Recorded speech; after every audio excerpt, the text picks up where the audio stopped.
बीड जिल्ह्याचा बिहार झाला कसा, हा अनेकांना पडलेला प्रश्न आहे.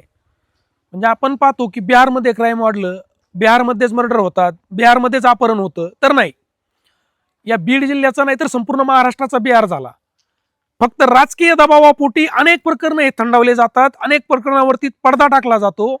सत्तेचा, पैशाचा आणि पोलीस प्रशासनाचा, त्यांच्यावरती पोलीस प्रशासनावरती दबाव टाकून पोलीस प्रशासनाकडून चुकीचे कामं करून घेणारे महाराष्ट्रातले राजकारणी कित्येक प्रकरण आहेत असे की ज्या प्रकरणावरती पडदे पडत आले.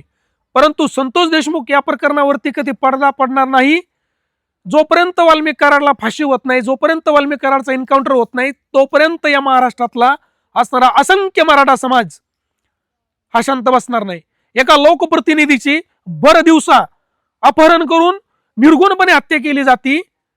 आणि ही संतोष अण्णा देशमुख यांची हत्या नाही, तर या महाराष्ट्रातल्या आणि देशातल्या लोकशाहीची झालेली हत्या.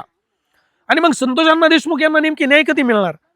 गेला 1 महिना उलटून गेला, 22 दिवस एक कुख्यात गुंड तुमच्या हाती लागत नाही, हाती लागू दिला नाही, हाती लावायचाच नव्हता. हे प्रकरणावरती कुठेतरी पडदा टाकायचा होता.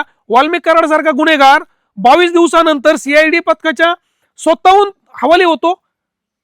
म्हणजे ही पोलीस प्रशासनाची सुद्धा खूप मोठी नाचक्की आहे. या महाराष्ट्र राज्याचे मुख्यमंत्री आणि महाराष्ट्र राज्याचे गृहमंत्री देवेंद्र फडणवीस साहेब, तुम्ही आता या पदाचा राजीनामा द्या.